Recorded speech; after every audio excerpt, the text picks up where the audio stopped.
di perpustakaan, kalian bisa dapatkan di sana Adikpat.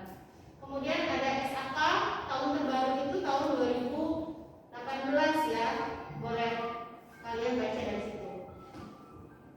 Nah, yang pertama ini tentang penilaian ya. Penilaian ini kalau kalian masuk terus berarti absensi sudah otomatis ya.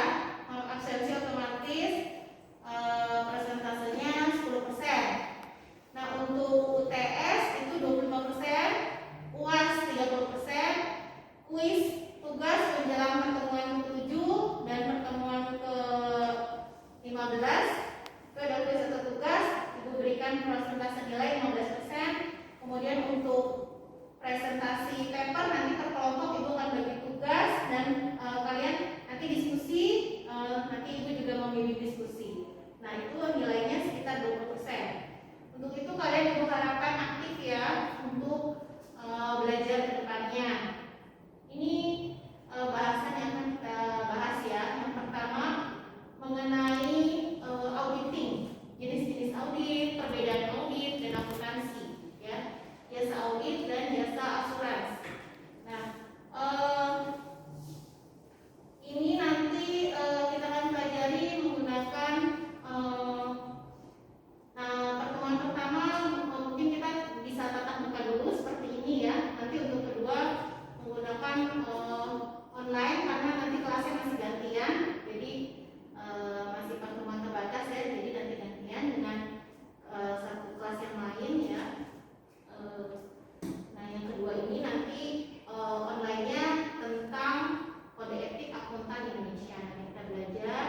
Kemudian yang ketiga nanti kita masuk lagi dengan membuat laporan audit sesuai dengan SPAP seperti apa laporan auditnya. Kemudian yang pertemuan ketiga nanti tentang prinsip-prinsip pengendalian internal dalam perusahaan ya. Terus yang ke pertemuan keempat kita belajar tentang bukti-bukti audit. Bagaimana bukti-bukti audit, menyiapkan bukti-bukti audit yang handal, yang kira-kira diperiksa sama auditor. Itu bagaimana bukti auditnya? Bukti auditnya ya harus ada gitu ya, sumber-sumber pendukungnya ada. Misalkan kita mau meriksa tentang kas, misalkan alur dari kas. Di balance sheet, di neraca itu kan ada kas. Kas jumlahnya misalkan 10 juta. Kas 10 juta, nah itu tuh pasti kan terbagi dari kas kecil, ada kas on hand, yaitu bagaimana tuh yang 10 juta. Kira-kira rinciannya apa saja. Nah, itu bisa kita telusuri dari bagian terkait, bisa dari pertanyaan, kuesioner, atau bisa dari wawancara yang terkait. Nah, kita mewawancarai bagian kasirnya, bagian yang validasi tanda tangan gitu ya. Itu kita bisa telusuri dari situ. Nah, telusurinya dengan apa buktinya mendapatkannya? Dengan bukti dokumen, apa itu voucher, apa itu faktur yang telah terstempel gitu ya.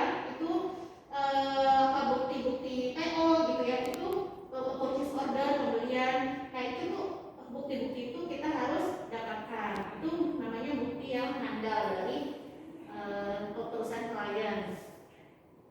Selanjutnya di sini nanti akan diadakan kuis. Setelah itu pertemuan ke-7, pertemuan ke-8 UTS, pertemuan 9 KKP, kertas kerja pemeriksaan audit itu seperti apa. Kemudian pertemuan 11 itu tentang perencanaan audit ya, bagaimana cara melakukan perencanaan audit. Sebelum melakukan penugasan audit pasti kita harus melakukan perencanaan audit. Apa saja yang harus dilakukan, metode-metodenya bagaimana. Nah, itu nanti dipelajari di pertemuan ke-11. Kemudian pertemuan ke-12 tentang resiko audit dan materialitas. Jadi audit itu kan banyak resiko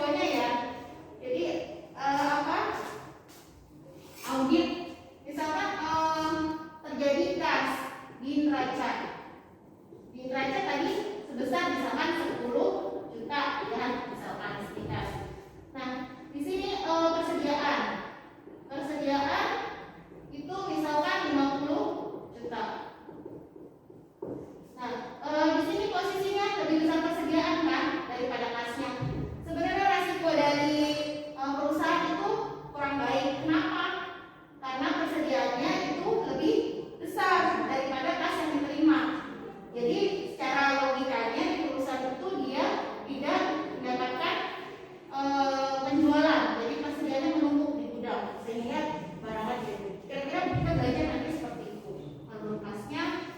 Kemudian pertemuan ke 13-nya menentukan resiko deteksi. Resiko apa sih yang terjadi sehingga persediaan itu menumpuk? Nah, ini dipelajari di resiko ya. Nanti resikonya kita hitung, misalkan resiko deteksi itu rumusnya apa? Nanti ada apa? Pembelajaran selanjutnya mengenai risiko deteksi. Terus kemudian ada pertemuan ke-14 tentang menguji kewajaran saldo akun. Kemudian pertemuan ke-15 ada tentang dampak kemajuan IT. Nah, sekarang kan kalian tahu ya, kalau di audit itu sekarang bukan pakai kertas kerja lagi gitu. Kebanyakan sekarang sudah menggunakan media ya, media dan IT dalam penggunaan pemeriksaan gitu. Jadi lebih terdeteksi kesalahannya, bisa langsung pakai tabel-tabel gitu, bisa langsung pakai sistem, pakai by system. Nah, itu udah lebih memudahkan lagi gitu. Nah, itu nanti kita belajar terhadap proses IT-nya. Kemudian terakhir UAS.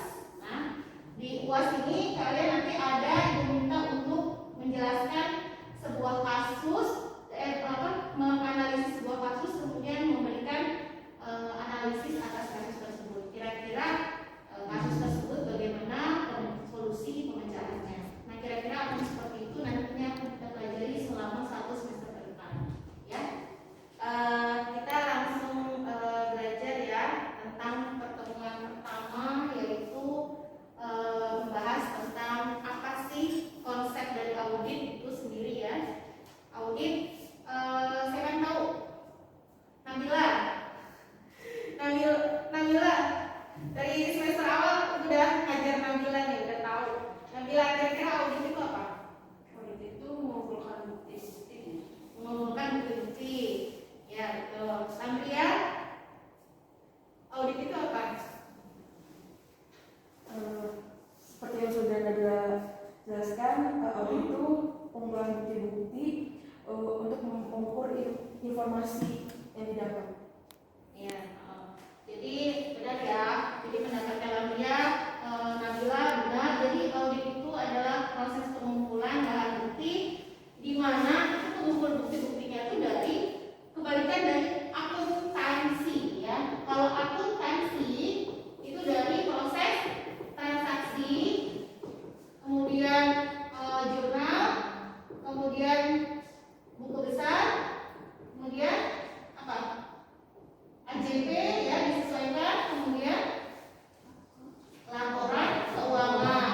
Laporan keuangan itu terbagi 5 ya. Ada yang namanya laporan laba rugi.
di atas dari transaksi, kemudian dibuka, kemudian dibuat laporan keuangan. Nah, ini jenis-jenis audit. Ada audit operasional. Audit operasional ini berkaitan sama audit ketaatan. Ibu lanjut saja di sini. Nah, ini pemeriksaan akuntansi ya. Nah, SPAP di sini mengatur perikatan atestasi dan perikatan non atestasi ya. Perikatan atestasi di sini mengatur mengenai standar auditing. Standar auditing itu apa? Standar auditing. Standar auditing itu ada namanya standar umum. Standar umum, ada standar pekerjaan lapangan, ada standar standar umum pekerjaan lapangan sama standar laporan. Nah, kalau standar umum contohnya apa? Misalkan seorang auditor itu harus kompeten di bidang akuntansi, ya. Nah, ini harus menguasai kemampuan profesional, ya. Kalau standar pekerjaan lapangan sama ya, dia harus ahli, ya, di bidangnya, mengetahui SAK gitu ya. Kemudian standar pelaporan itu harus mengacu kepada SAK. Nah, ini namanya standar audit. Kenapa disebut perikatan atestasi? Karena dia merupakan perusahaan klien dengan auditor ya, pihak terkait. Nah, standar atestasi itu seperti ini. Kemudian ada perikatan non atestasi, standar akuntansi dan review. Jadi di sini ada perikatan yang non atestasi itu nggak terikat, maksudnya dia nggak langsung berhubungan sama klien. Jadi dia tuh melakukan standar jasa akuntansi dan review. Ya, jadi dia ada semacam jasa seperti pajak gitu ya, misalkan jasa pajak, jasa misalkan tentang pendirian perusahaan. Nah, itu masuk ke akuntansi dan review. Standar konsultasi, misalkan konsultasi konsultan akunting, itu berkaitan sama itu. Kemudian standar pengendalian mutu berkaitan dengan misalkan SOP atau prosedur gitu ya, prosedur perusahaannya kira-kira sudah sesuai belum gitu. Itu pengendalian mutu atau ISO ya, itu kaitannya sama standar pengendalian mutu. Nah, selanjutnya mengenai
wajar tanpa pengecualian. Tapi ada bahasa penjelasan. Bahasa penjelasan kenapa? Oh, di transaksi piutang, khusus akun piutang, terdapat, misalkan, terdapat kekeliruan, kekeliruan biasanya itu bahasa auditor, kekeliruan pencatatan yang tidak dapat dikonfirmasi gitu. Jadi bahasa laporan auditor itu seperti itu kira-kira ya. Jadi ini ada transaksi yang mencurigakan sebesar 2 juta.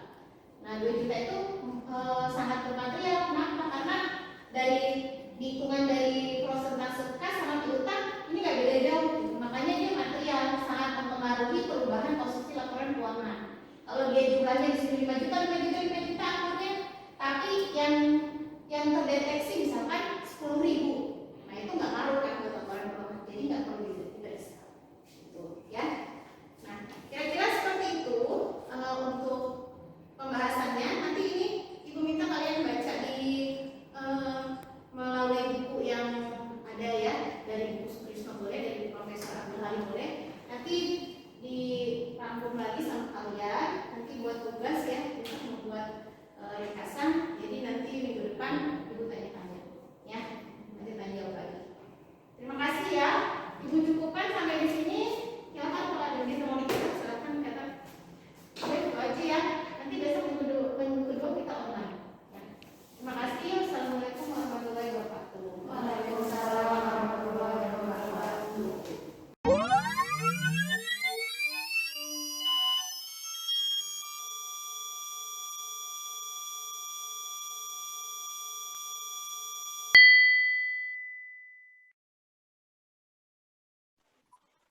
Ya, Assalamualaikum warahmatullahi wabarakatuh. Waalaikumsalam warahmatullahi wabarakatuh. Kami dari kelompok 1 ingin mempresentasikan tentang audit. Di sini saya akan menjelaskan tentang auditing. Audit adalah proses pengumpulan dan pengevaluasian bahan bukti tentang informasi yang diukur mengenai suatu entitas ekonomi yang dilakukan seorang yang kompeten dan independen untuk menentukan dan melaporkan kesesuaian informasi yang dimaksud dengan kriteria yang telah ditetapkan. Ibu tambahkan di sini, jadi kenapa informasinya itu bisa diukur? Karena laporan keuangan itu bentuknya angka, ya. Jadi angka itu bisa dinilai, bisa dibikin rasio. Tadi kan kita sudah belajar rasio keuangan, bisa dibikin analisa, ya.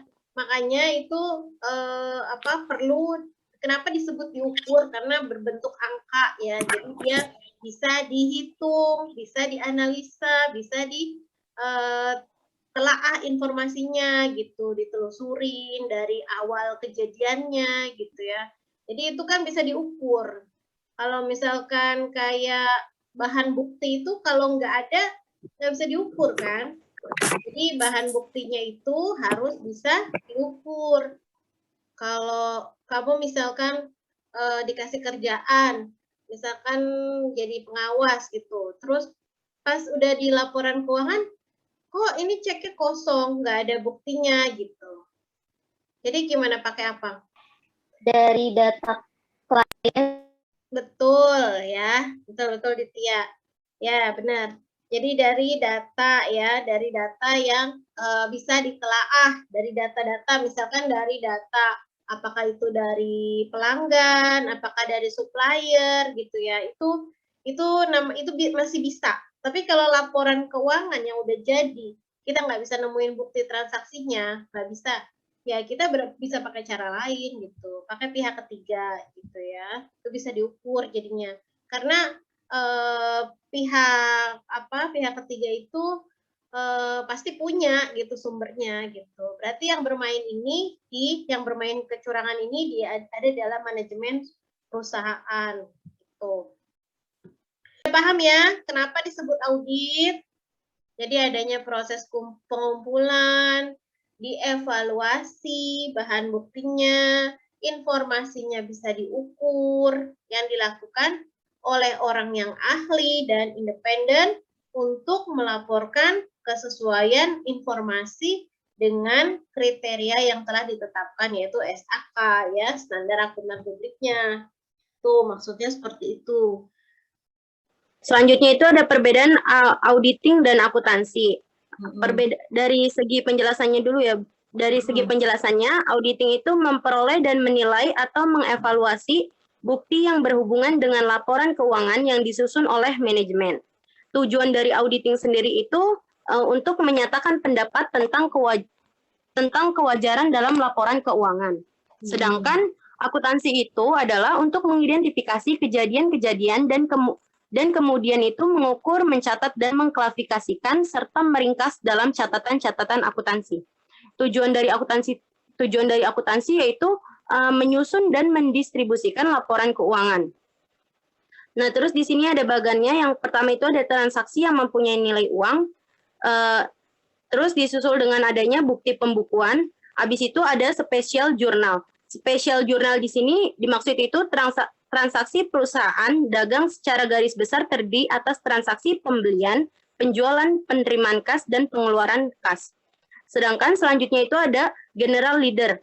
Itu maksudnya itu buku besar atau pencatatan atau pembuatan laporan neraca dan laporan laba rugi. Selanjutnya ada trial balance. Trial balance di sini dimasuk itu adalah neraca saldo. Daftar akun berserta saldonya pada suatu waktu tertentu. Yang terakhir itu ada worksheet. Itu adalah kolom baris dalam lembar kerja Excel-nya. Yang selanjutnya itu ada laporan keuangan. Laporan keuangan itu adalah catatan informasi keuangan suatu perusahaan pada suatu periode akuntansi yang dapat digunakan untuk menggambarkan kinerja perusahaan. Yang terakhir itu ada subdiary leader-nya itu buku besar atau buku besar pembantu. Buku besar yang digunakan untuk mencatat akun tertentu dan perubahan secara lebih rinci.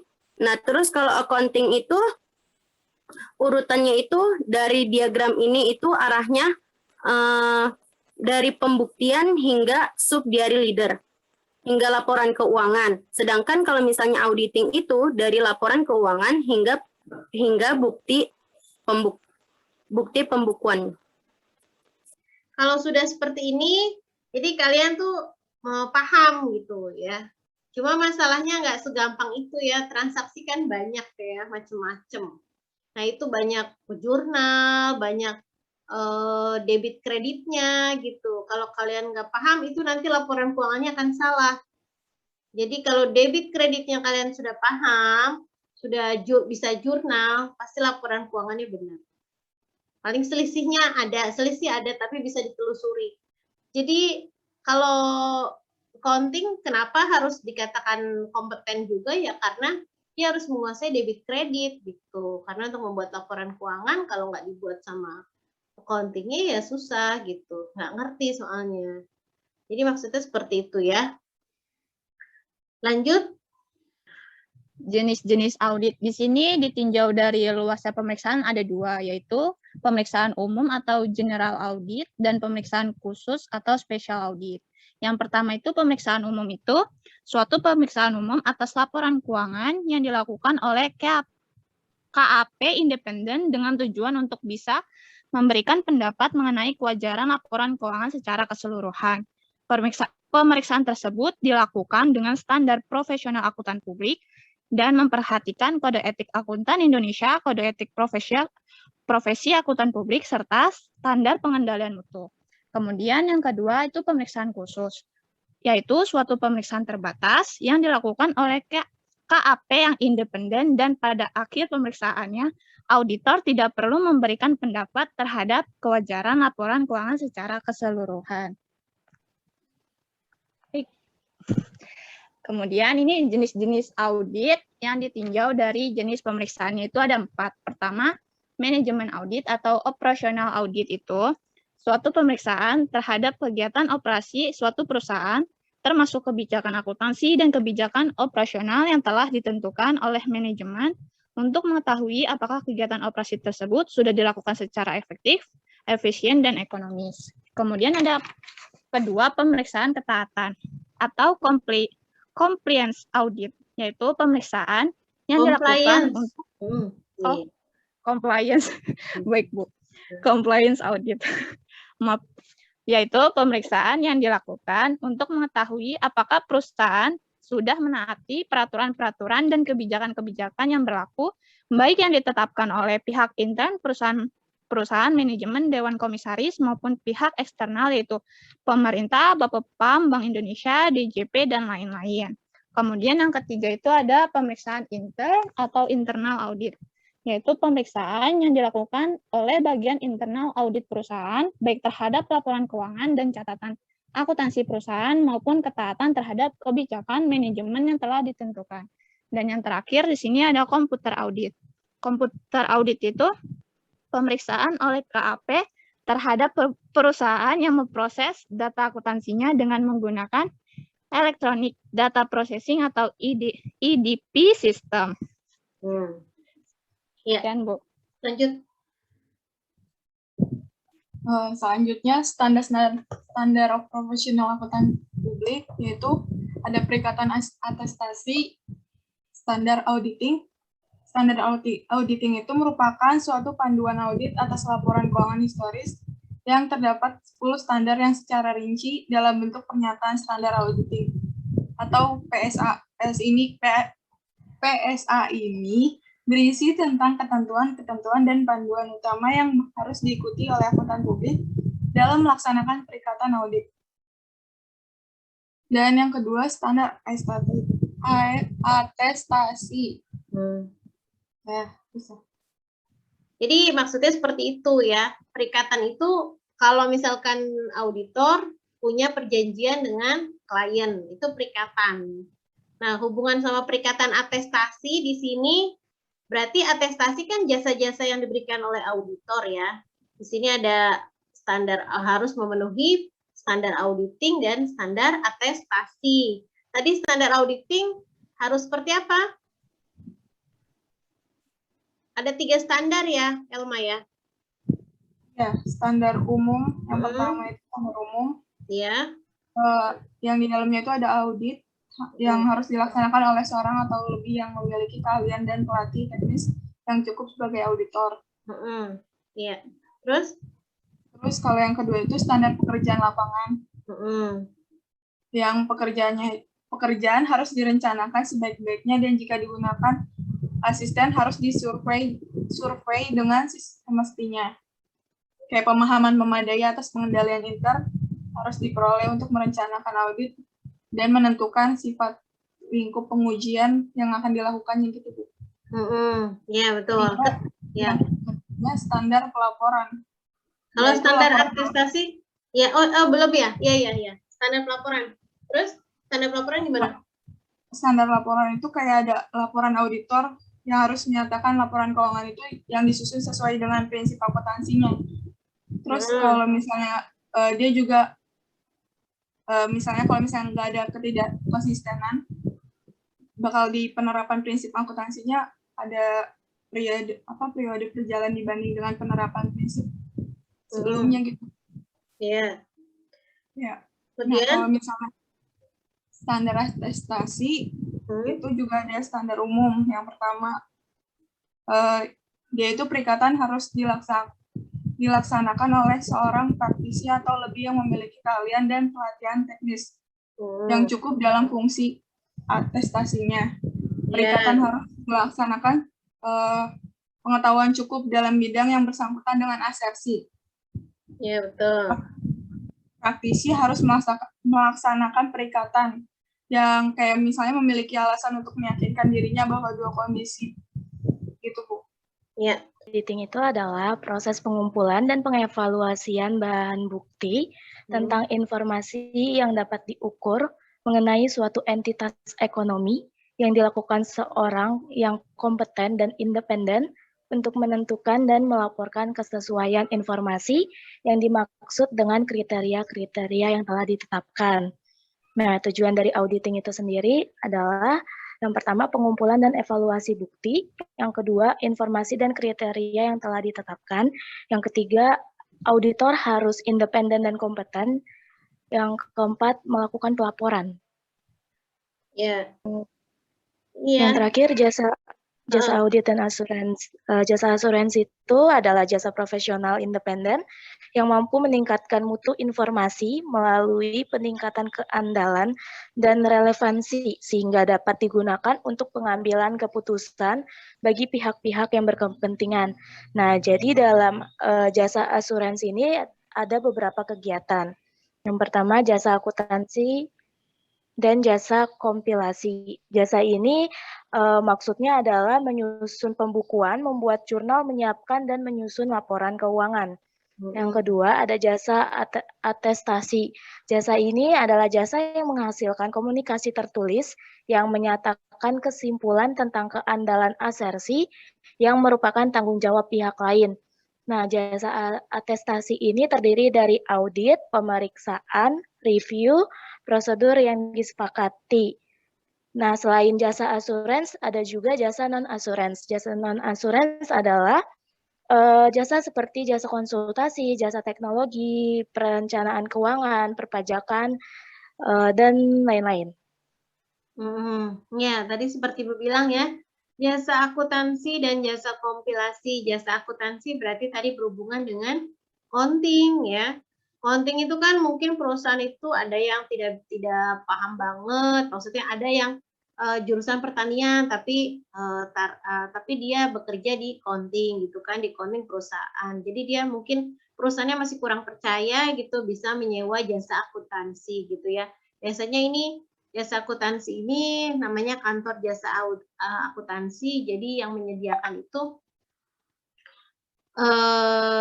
kantor jasa akuntan. Jadi dia kayak rekanan dari kantor akuntan publik gitu.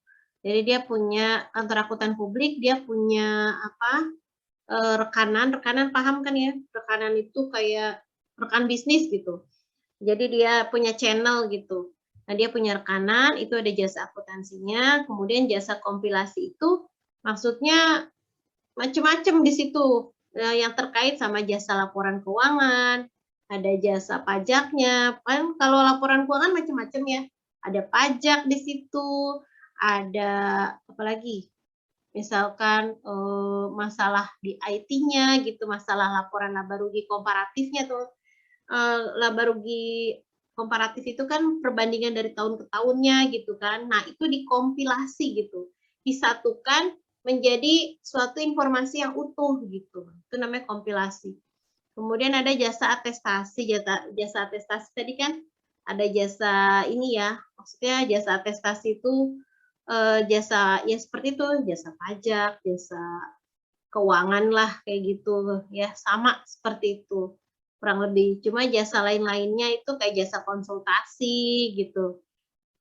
Dan asuransi ya, beda dengan asuransi ya. Kalau asuransi itu bukan asuransi ya.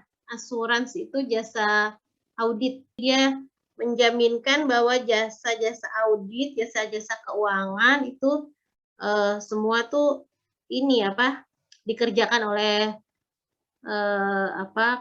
ya kantor jasa akuntan gitu. Terima kasih untuk kelompok 1 sudah bisa menjelaskan dengan baik.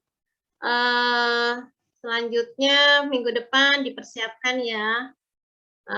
Nanti kalau ditanya-tanya sama Ibu, itu maksudnya kita diskusi aja, diskusi materi ya, bukan maksudnya menanyakan, aduh tanya-tanya ini itu gitu. Tapi itu belajar ya, proses namanya.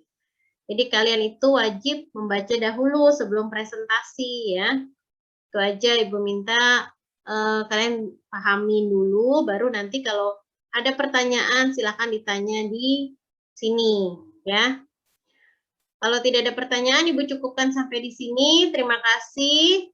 Assalamualaikum warahmatullahi wabarakatuh. Jangan lupa divalidasi ya. Waalaikumsalam warahmatullahi wabarakatuh. Waalaikumsalam warahmatullahi wabarakatuh. Terima kasih, Bu. Ya. Ya. Terima kasih, Bu. Ya, sama-sama. Udah ya? Terima kasih, Bu. Ya. Assalamualaikum. Waalaikumsalam. Waalaikumsalam.